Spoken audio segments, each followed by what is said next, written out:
ರಾಜ್ಯದಲ್ಲಿ ಸ್ಟಿಕ್ಕರ್ ಕಾಳಗ ಆರಂಭ ಆಗುವ ಎಲ್ಲ ಲಕ್ಷಣಗಳು ಕಾಣಿಸ್ತಾ ಇರುವಂಥದ್ದು. ಈಗ ನೀವು ಏನು ಈಗ ಕಚೇರಿ ಏನಿದೆ, ಈ ಕಚೇರಿ ಮಾಜಿ DCM ಅಶ್ವಥ್ ನಾರಾಯಣ್ ಅವರ ಕಚೇರಿ. ಈ ಕಚೇರಿಯ ಮೇಲ್ಗಡೆ ಏನು ಯೂತ್ ಕಾಂಗ್ರೆಸ್ನ ಕಾರ್ಯಕರ್ತರು ಒಂದಿಷ್ಟು ಸ್ಟಿಕ್ಕರ್ಗಳನ್ನು ಅಂಟಿಸಿ ಹೋಗಿರುವಂಥದ್ದು. ಏನು 6 ಸ್ಟಿಕ್ಕರ್ಗಳಿದ್ದಾವೆ. ಈ ಎಲ್ಲ ಸ್ಟಿಕ್ಕರ್ಗಳಲ್ಲಿ ನೀವು ನೋಡ್ಬೋದು, ಇದು ಪ್ರಧಾನಿ ಮೋದಿಯವರ ವಿರುದ್ಧ ಇರುವಂತಹ ಒಂದು ಸ್ಟಿಕ್ಕರ್ಗಳು ಇವಾಗಿರುವಂಥದ್ದು. ಸಂಘಿಗಳು ಅಂದರೆ RSSನ ಬೈದು ಹಾಕಿರುವಂತಹ ಒಂದಿಷ್ಟು ಸ್ಟಿಕ್ಕರ್ಗಳು ಇವಾಗಿರುವಂಥದ್ದು.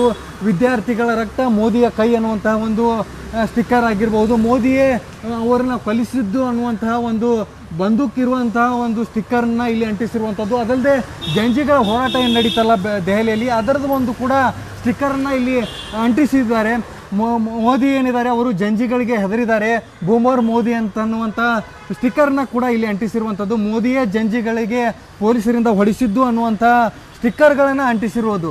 ಈ ಎಲ್ಲ ಸ್ಟಿಕ್ಕರ್ಗಳನ್ನು ಅಂಟಿಸಿರುವುದು ಏನಂದರೆ ಈ ಮಾಜಿ DCM ಆಗಿರುವಂಥ BJP ಶಾಸಕ ಅಶ್ವಥ್ ನಾರಾಯಣ್ ಅವರ ಕಚೇರಿ ಮೇಲೆ ಅನ್ನುವಂತಹದ್ದು ಇರುವಂಥದ್ದು. ಮಲ್ಲೇಶ್ವರಂನ ಏನು ಈ ಕಚೇರಿ ಇದೆ ಏನಿದೆ, ಇಲ್ಲಿ ಅವರ ಒಂದು ಕಚೇರಿಯ ಮೇಲ್ಗಡೆ ಇತರ ಸ್ಟಿಕ್ಕರ್ಗಳನ್ನು ಅಂಟಿಸಿ ಹೋಗಿರುವಂಥದ್ದು.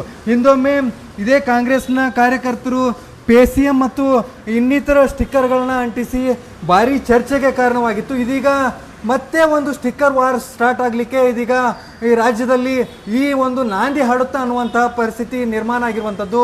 ಏನು BJP ಶಾಸಕರು ಮತ್ತು ಇದಲ್ಲದೆ ಮೇಲ್ಗಡೆ ಏನು ಮಾಜಿ ಮುಖ್ಯಮಂತ್ರಿ ಆದಂಥ DV ಸದಾನಂದ ಗೌಡರ ಕಚೇರಿ ಕೂಡ ಇರುವಂಥದ್ದು. ಈ ಕಚೇರಿ ಮೇಲ್ಗಡೆ ಯೂತ್ ಕಾಂಗ್ರೆಸ್ನವರು ಸ್ಟಿಕ್ಕರ್ ಅಂಟಿಸಿರೋದ್ರು. ಇದು ಮುಂದೊಂದು ದಿನ ಹೋರಾಟಕ್ಕೆ ನಾಂದಿ ಹಾಡುವಂಥ ಪರಿಸ್ಥಿತಿ ನಿರ್ಮಾಣ ಆಗಿರುವಂಥದ್ದು. ಕ್ಯಾಮ್ರಾ ಪರ್ಸನ್ ಪ್ರಸಾದ್ ಜೊತೆ ಪ್ರವೀಣ್ ಜಮಖಂಡಿ, ಏಷ್ಯಾನೆಟ್ ಸುವರ್ಣ ನ್ಯೂಸ್, ಬೆಂಗಳೂರು.